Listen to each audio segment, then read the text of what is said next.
All right, let's start with the problem of the day today. This was our first problem of the day where we've actually had to propose a synthesis of a pharmaceutical drug. It's not actively used anymore, but it was used to treat insomnia for, I think, 2 or 3 years in the 20s or mid-1900s. Yeah, I think it was 1920s. They pulled it from the market due to some safety concerns, but it's still a nice synthesis that we can try to work through. The way I thought of doing this was by starting out with alkynes. You can try to break it down even further if you would like, all the way to some alkanes or alcohols, but I told you guys that you needed to start with something 4 carbons or fewer. So there were a couple different ways to go about doing this.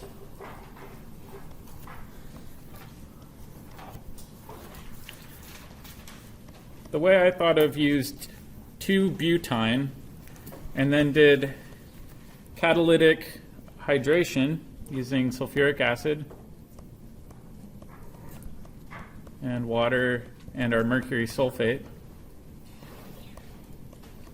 And when you do this, you now form a ketone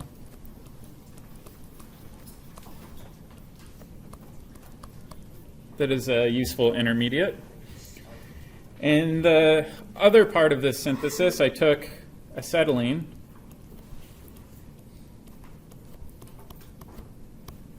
I reacted this with butyl lithium, so BULI, and if you do this, you form what's called a lithiate. It's kind of like the cousin to a Grignard reaction. In this case, we're not going to form a Grignard because we don't have any haloalkanes, right? We don't have any bromine on our acetylene. Somebody was asking me, is there any way to get a bromine on an acetylene? It's very, very challenging. They're incredibly unstable compounds. Theoretically possible, although very problematic to make. Very reactive. In this case, all we need to do is a simple deprotonation using something like butyl lithium. Now we've got a great nucleophile on an sp hybridized carbon. This can react with our electrophile.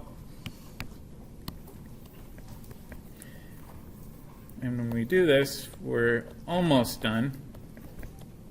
Got an oxygen with the negative charge.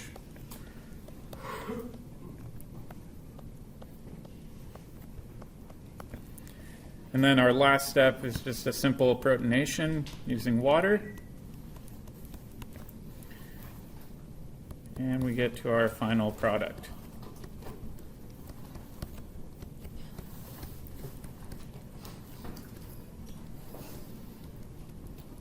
I know some people started directly with the ketone in this synthesis. I purposely left the instructions kind of vague, saying you'd need to use anything with 4 carbons or fewer. I wanted to do that so you guys had more options and more creative routes available to you if you got stuck. Just make sure on a quiz or exam that you really pay attention to the guidelines for where you should start in your synthesis. Sometimes I'll say 2 carbons, sometimes I'll give you starting materials, sometimes I'll say it needs to be an alcohol containing 4 carbons or fewer, but I'll try to give you some sort of guidelines that you need to follow. Sometimes they'll be purposely kind of vague, so you have quite a few options to go from. Are there any questions with the problem of the day? No? I heard a sigh, but that wasn't a question, I guess. All right, so let's go back to our alcohol chapter. On Thursday, we finished up covering Grignard reactions and protecting groups. Today, we're going to talk a lot about reactions involving alcohols rather than preparation of alcohols. And we've already covered quite a bit of this, so it's good review. Oh.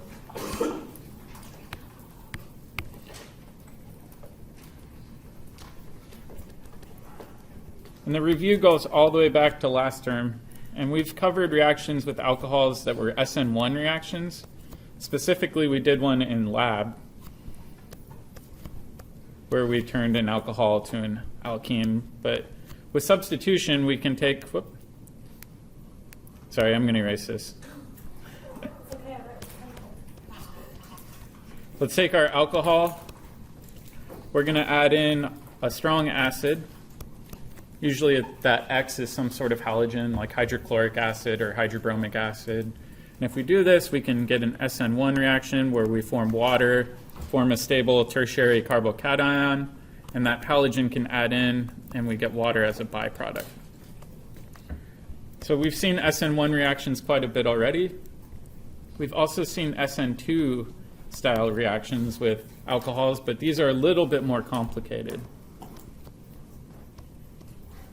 So if we have our alcohol and we're trying to get a halide installed, what reagents do we need to use? Yeah, we need to use tosyl chloride first, right? Because an alcohol is a terrible leaving group. So we'll use tosyl chloride and pyridine. And then what about our nucleophile? So we need to install that X. Yeah, sodium bromide, NaX we'll call it. So we first have to convert that to a good nucleophile, then we'll add in our strong nucleophile. It can be bromine or chlorine or any sort of halogen, really. The other method we talked about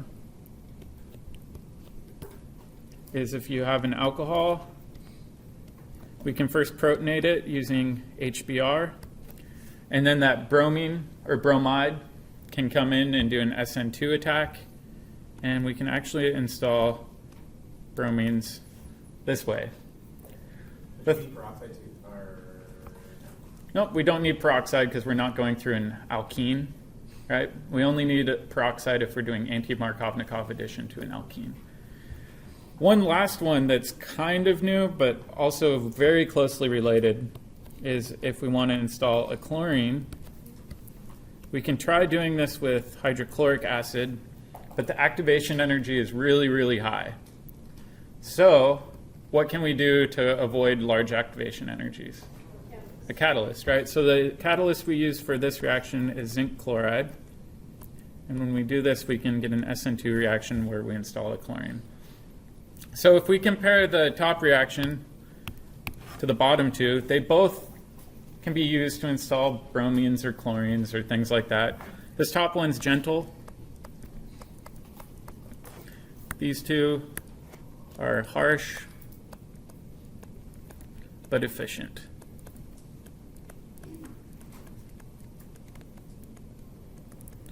Why might we want to use the harsh and efficient method? It gets the job done, it's cheap, it's easy to do. Why might we want to use the gentle method with tosyl chloride and pyridine? It's got terrible atom economy. You may have a functional group on your molecule that's acid sensitive, right? So if we're using hydrobromic acid and we've got an acid sensitive functional group somewhere else on our molecule, we need to use a gentle route like tosyl chloride and pyridine. So oftentimes chemists have to do this when they're planning out a synthesis problem, is they have to look for potential side reactions that might degrade or react with strong acids or strong bases. So the tosyl chloride and pyridine step is much, much more gentle. We don't use any strong acids or strong bases. And so if we have any functional groups that are reactive, particularly with strong acids, this would avoid any side reactions that could occur. If I had an additional OH there. Yeah, or just another reactive functional group. We'll cover reactive functional groups that react with acids later on. The important thing to remember with these reactions is I haven't shown any stereochemistry here. So if we look at the stereochemistry in these red positions, what's happening to them during these reactions? They're inverted. Yeah, exactly. So stereochemistry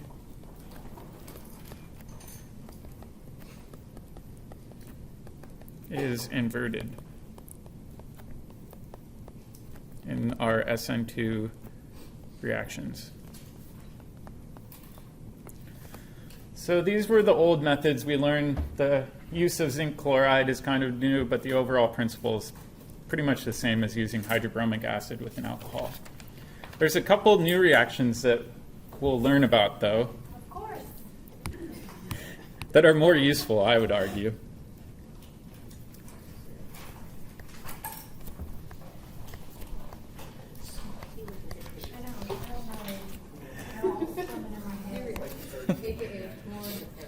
All right, so if we have an alcohol and we want to install a chlorine, we could use the hydrochloric acid, right? I'm going to move this down. We could use hydrochloric acid, or there's another reagent called thionyl chloride.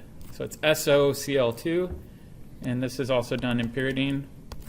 And this is a gentle reagent as well. This will avoid any side reactions with really strong acids that occur. And we have a cousin reaction that will install bromines, but is a useful alternative to the previous two we've learned, where we use phosphorus tribromide, or PBr3. And we'll go through the mechanisms for these, but just like we saw with our tosyl chloride reaction, we have to convert that alcohol into a good leaving group before we can do a substitution reaction with it. So let's first start with the mechanism for thionyl chloride.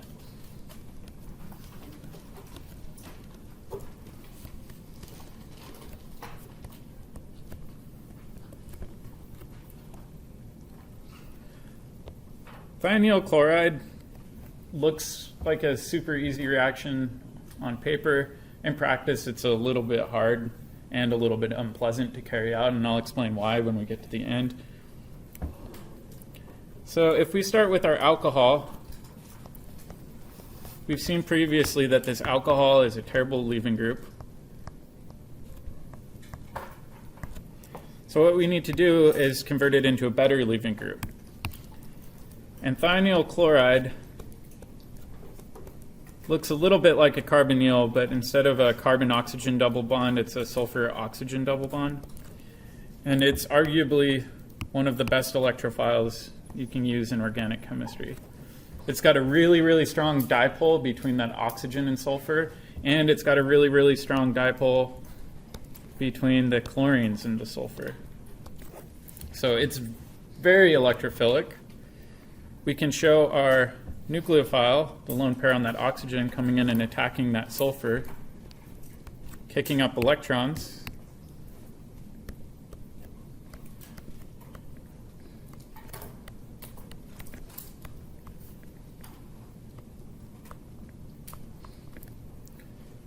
And we've got our two chlorines on there still. And our oxygen has a positive charge. This is very, very unstable and will collapse down. Kind of like what we saw with the esters, where a negative charge on that oxygen will come down and then kick off a leaving group.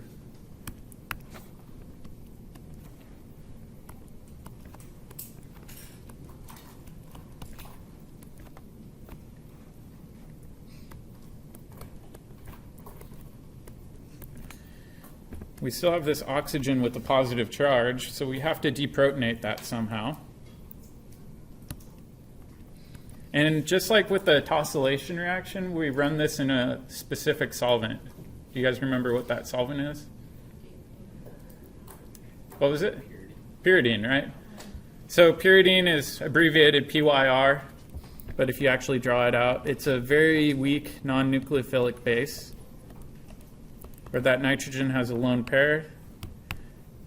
It can deprotonate that oxygen position. And now we're almost there. I'm going to draw it a little bit differently. But the great thing with this is now we've got a great leaving group. I think I lost a carbon here. There we go. So now we've got a really good leaving group.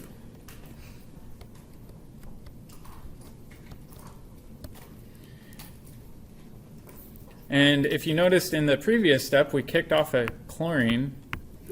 So this chloride can act as a nucleophile.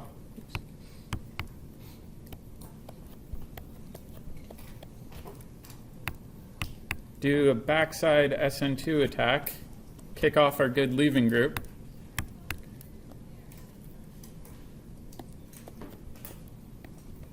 And now we've got our final product. But what's really cool about this is we've got our leaving group with a negative charge on the oxygen. This will collapse down on itself and kick off a chlorine. And you end up with sulfur dioxide gas plus more chloride around.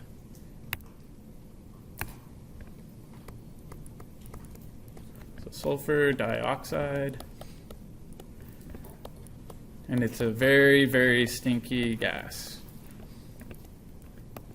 Usually with these reactions, your whole lab smells like rotten eggs. Sulfur is incredibly foul smelling, so oftentimes chemists, just because of practical reasons, don't like using this reaction a whole lot. Oftentimes too, this thionyl chloride is so reactive it will react with water in the air, so you have to do everything under very, very dry, inert conditions where there's no moisture in the atmosphere.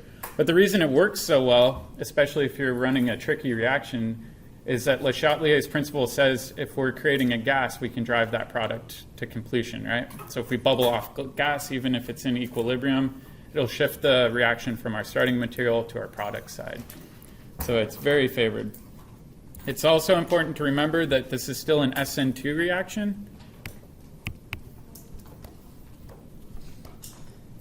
So we have to watch out for stereochemistry there. We're going to invert stereochemistry at this red carbon, and it's going to invert. Oftentimes students forget to do that, and they kind of get stuck in a problem where they either have the wrong stereochemistry or they just get docked points for missing their correct stereochemistry. All right, let's do the mechanism for phosphorus tribromide. It looks fairly similar.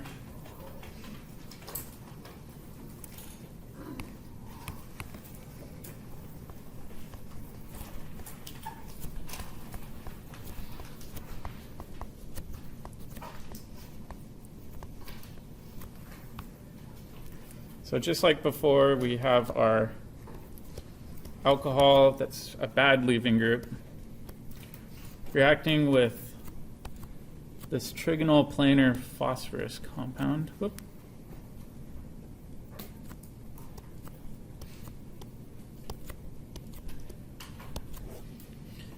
And we know this alcohol is a bad leaving group,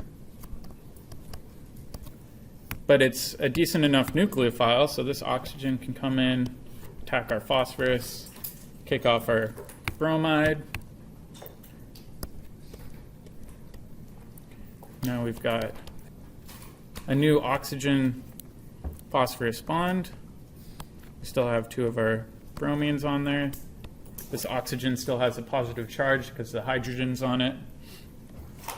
In this case, the bromide can act as a very weak base, can deprotonate our kind of pseudo ether.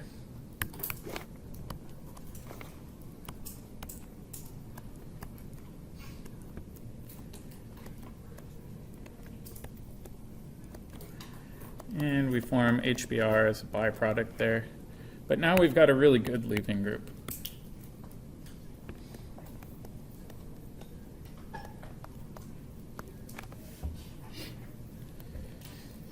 Usually there's other bromine or bromide floating around in the reaction. So this can come, do a backside attack, kick off our really good leaving group that we've created.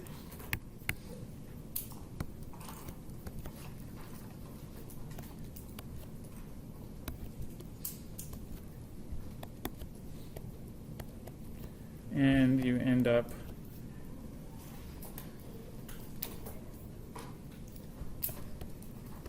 with your phosphorus byproduct.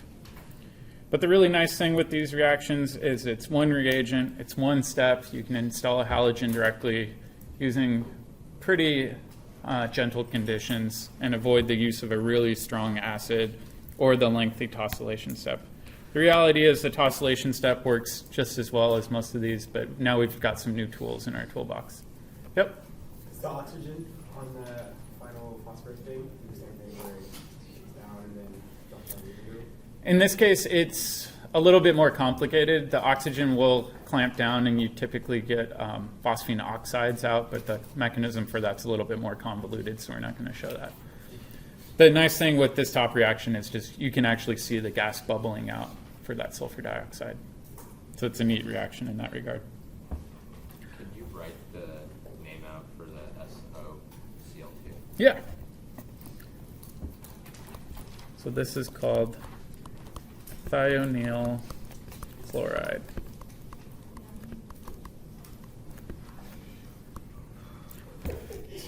So thionyl is a combination of thio for sulfur and then neol for a double bond to oxygen. So it's thionyl chloride in this case. All right. The other reactions we've seen with alcohols already were elimination reactions. And I would really recommend reviewing Chapter 8 if you're a little rusty on this. I noticed on some of the previous exams and quizzes that people were a little unfamiliar with identifying beta protons and we're trying to deprotonate alpha protons. So we've got to make sure that we're still up to date on our elimination reactions. And we covered the E1 reaction, where if we have an alcohol, we can treat this with a concentrated acid under high heat conditions, and we can actually favor formation of our alkene. If we want to go in the reverse direction from the alkene to the alcohol, what do we do to the reaction conditions? Yeah, dilute acid, and then we want to run it at a lower temperature. But if we want to drive the formation of an alkene, we can crank up the temperature and make sure we're using a very, very concentrated acid because we know that this is in equilibrium. The other mechanism we saw was the E2 mechanism, where if we have our alcohol, we can turn it into a good leaving group by reacting it with tosyl chloride and pyridine. And then we can use a really strong base. In this case, I'll just use sodium hydride. If we do that, we can get formation of our alkene. And with these E2 reactions, we can try to favor the Zaitsev or Hofmann product by choosing our base appropriately. If we want our Zaitsev product, what sort of base do we need? We need a small non-hindered base. Yep, small non-hindered base or non-nucleophilic base. If we want the Hofmann product, we want a really, really bulky base. Something like terp-butoxide will favor formation of your Hofmann product. The thing to watch out for with these reactions is that there are often carbocation rearrangements.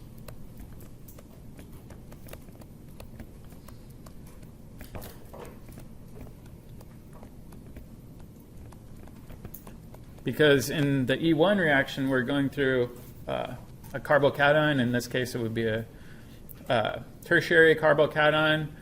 But if we were trying to form like a secondary carbocation, there'd be a risk of a rearrangement occurring. So you always have to watch out for that, especially with E1 reactions. All right, so the elimination section is really brief. Again, if you're a little rusty on your E2 reactions, you can quickly go back and look at Chapter 8 or go on the Khan Academy website and check out those videos too. They're 7 minutes long, and you can get back up to date on that pretty quickly. All right, now we get to switch gears to oxidation reactions of alcohols. We've already seen reduction of alcohols a couple days ago. Oop. So if we have this alcohol, and I'm going to draw in the hydrogen in blue, is that a primary, secondary, or tertiary alcohol? So we have to look at the number of alkyl groups coming off. Exactly. So in this case, we've got a secondary alcohol.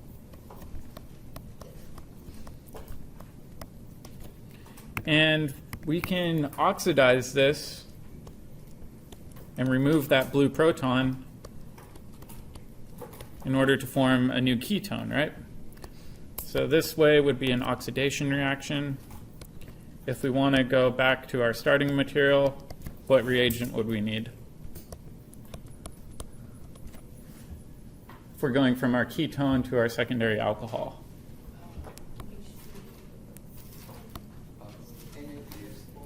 It was one of the ones that had hydride in it, so we need to add that blue hydrogen in? The aluminum, the lithium aluminum. Yeah, so lithium aluminum hydride will work. What's another one that will work for aldehydes and ketones that's a little bit more gentle? Yeah, NaBH4 or sodium borohydride. So we've already covered that reduction section. And just to review oxidation state, what's the oxidation state of that central carbon there? 4, 0. So the bond between the carbon and oxygen, those electrons all go to the oxygen. The bond between the carbon and carbon is split evenly. And the bond between the carbon and hydrogen goes towards the central carbon. So we've got 2 from this central, or 2 from this bond right here between that carbon and hydrogen, and then 1 from each of the other ones. So that's 4 total. 4 minus 4 gives us an oxidation state of 0. If we look at the oxidation state over here, what would it be? Plus 2. So it's an oxidation in this case because we're losing 2 electrons from that central carbon. It's reduction if we're going in the reverse direction because we're gaining electrons. So we always have to think about oxidation chemistry in terms of gaining or losing electrons. And there's a few different reactions with this, and I'll try to lay it out systematically, but let's start with primary alcohols.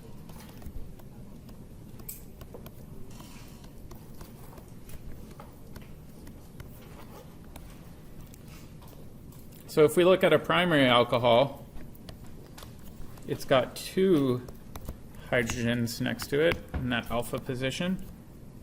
Let me change colors here. We've got 2 alpha protons, meaning that they're on that carbon that's also attached to the alcohol. And if we do an oxidation here, we can remove 1 of them. And what sort of functional group would we form if we remove 1 of those? Exactly, because we still have that other blue proton on there. So we can go from a primary alcohol to an aldehyde, and then if we oxidize it further, we can completely remove both alpha protons and go to our carboxylic acid. So using oxidation chemistry, we can go from our primary alcohol to our aldehyde to our carboxylic acid. And we can go through and we can actually count or do our oxidation state. So in this case, that central carbon is -1. If we look at it now, it's +1, so we're gaining 2 electrons. Or sorry, losing 2 electrons, so it's an oxidation. And then if we look at this carbon over here, it's +3. So in each case, we're losing 2 electrons for each oxidation step. So a primary alcohol, depending on the reagents we choose, can be oxidized to an aldehyde or a carboxylic acid. It's a little bit different for secondary alcohols.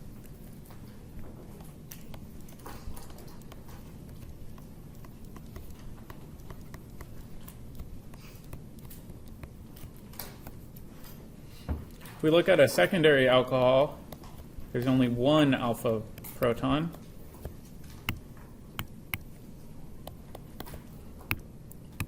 So if we oxidize it and remove that alpha proton, what functional group will we make? A ketone, right? So we can go from our secondary alcohol to a ketone. We can't go from a secondary alcohol to an aldehyde just simply because we only have 1 alpha proton that we can remove. Yep. Do we need another reagent to oxidize and stuff, or just put oxidized? For right now, I'm just putting oxidized. We'll cover the mechanism here shortly. Can we oxidize this any further? No. Exactly. So we can try to do an oxidation step, but in this case, there are no more alpha protons. So in this case, there's not another oxidation step possible. Let's take a quick look at tertiary alcohols.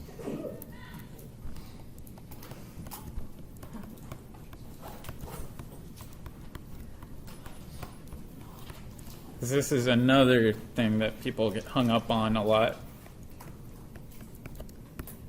What functional group do we get if we oxidize a tertiary alcohol?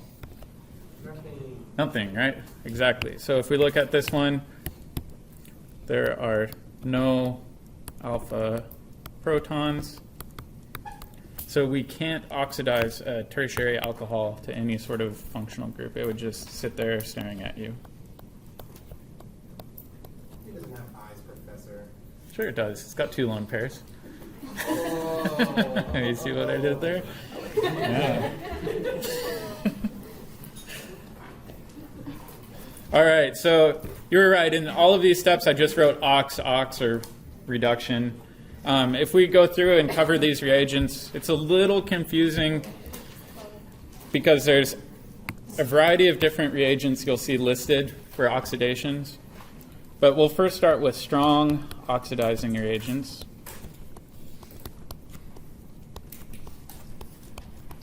Luckily, our book sticks with 2 primary ones. They all go to one really important oxidizing agent, which is chromic acid. The problem with chromic acid is you can't buy it in a bottle. Well, you probably can. Whoa. You probably can. It's just probably not. Shoot, where'd my notes go? There it goes. You probably can buy chromic acid in the bottle, but it's much easier just to make it fresh every time you need it. And this is our strong oxidizing agent that we use in all of these reactions. But if we want to make it on the fly, we normally grab a bottle of chromium trioxide. And then we just mix this up as we need it with sulfuric acid and acetone. So what's it called when we make our reagent in the flask as we need it?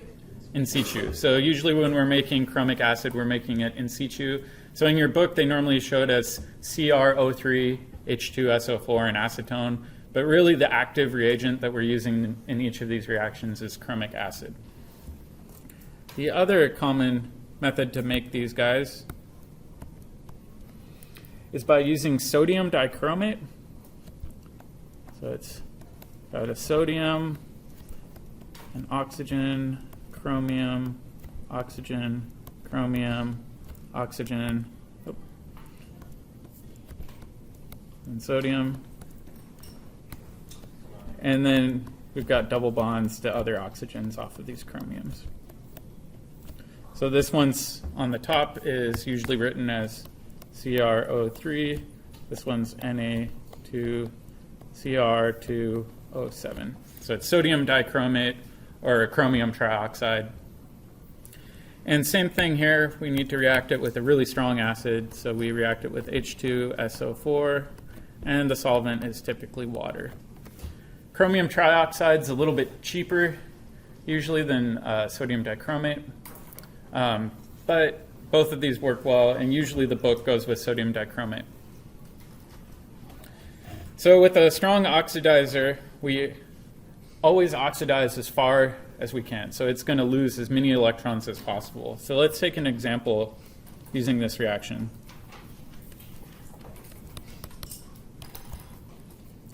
So let's say we've got this alcohol with 2 alpha protons,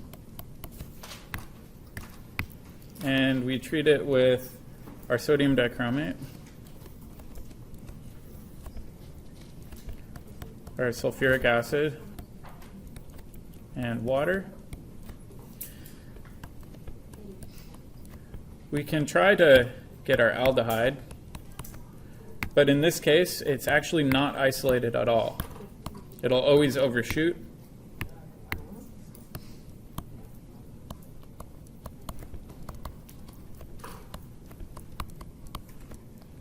Instead, it will always overshoot to our carboxylic acid.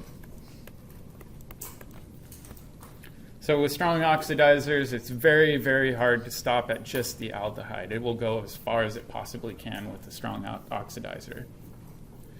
The mechanism for this reaction is a little bit different. I'm going to show you how the book did it.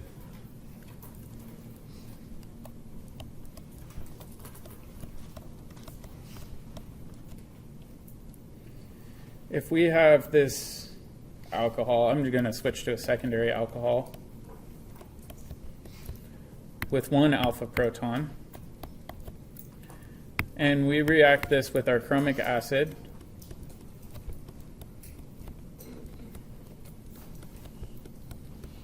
There's an equilibrium that occurs.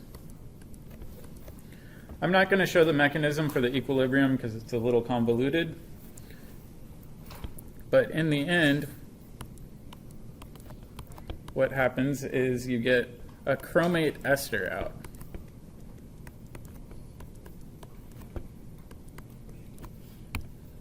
And one of these should be that blue proton. So this is our chromate ester.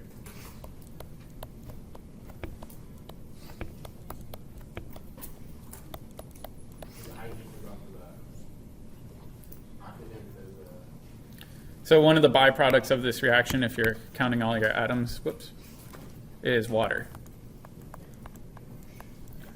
Right, so this is done under strongly acidic conditions, which helps facilitate a substitution reaction where one of those hydroxyl groups on the chromic acid can actually be substituted off. Yep? Why is it grabbing the hydrogen on the oxygen instead of the alcohol? So in this case, the oxygen on the alcohol is actually the nucleophile. The oxygen on the chromate ester is the leaving group. So we can protonate one of those hydroxyl groups, and it can act as a leaving group. The mechanism for this equilibrium I'm not too concerned with, but you should know that it goes through a chromate ester intermediate. The book doesn't show the full mechanism for it, which is why I'm kind of glossing over it. Isn't chromate ester even considered an alcohol? In this case, it's not an alcohol anymore because our alcohol got converted into an ester. The alcohol that was on our secondary alcohol is now in that position. Yep. All right, now in the next step, we've got some water around in solution. And this water can act as a weak nucleophile or base. Grab that alpha proton, which will clamp down, and then kick electrons over to that chromium. And we end up forming our ketone of interest.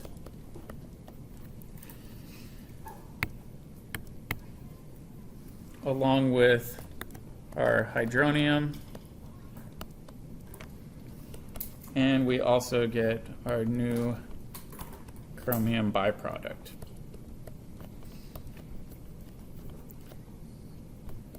And this chromium byproduct will degrade further, but for all intents and purposes, it will abstract all of those alpha protons until you get to the most oxidized state for your carbonyl group, whether that's a ketone or a carboxylic acid.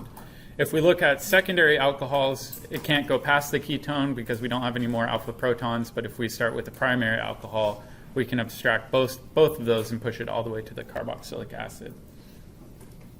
So this is akin to an E2 elimination.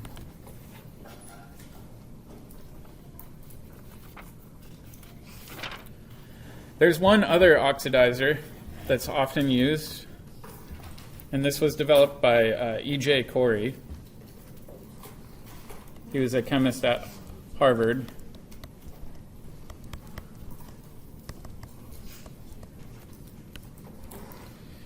And this oxidizer is also made in situ usually, where we take pyridine. We mix this up with chromium trioxide and hydrochloric acid. So we mix it all up in a pot. We protonate the pyridine, which is now called the pyridinium, and then we get a new chromate salt out. And it's a chromate because it's got a negative charge. So this is called pyridinium chlorochromate.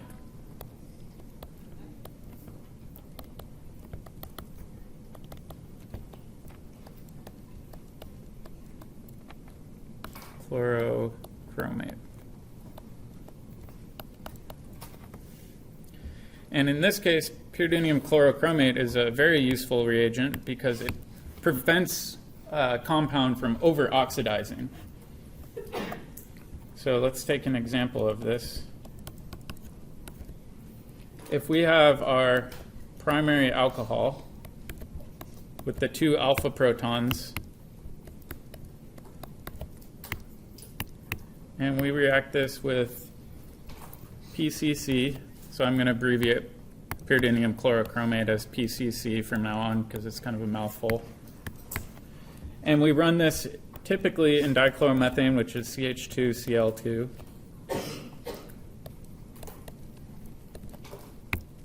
We can stop it at the aldehyde.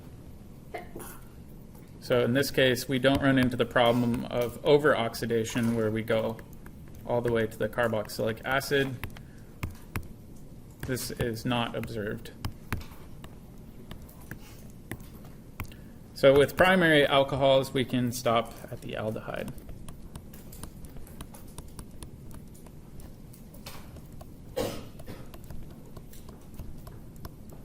In lab, we saw, or I guess briefly discussed, that using chromium is now not popular. It's a very dirty reaction.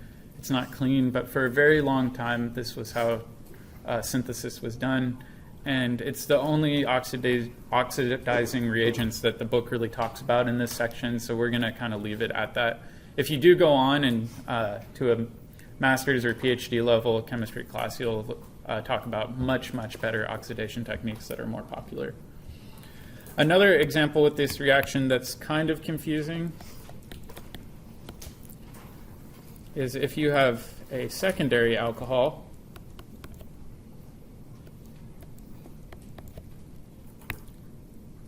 and you react it with PCC and dichloromethane, you'll simply go to your ketone. So it's not exclusively used just for forming aldehydes. It can be used to form ketones from secondary alcohols. And people occasionally choose this method because it's more gentle than using chromic acid. So just like we were saying before, sometimes you have reactions where you have functional groups that are sensitive to strong acids and bases. There are also other functional groups that are sensitive to oxidizers as well, so using PCC can prevent side reactions from occurring. Yep? If you have multiple alcohol functional groups and you try to do this oxidation, is it going to oxidize every single alcohol on the compound? Unless there's a tertiary alcohol, because tertiary alcohols can't be oxidized. But like all the primary and secondary alcohols it will oxidize? Yeah, that's a good question. Let's actually go through and do a practice problem.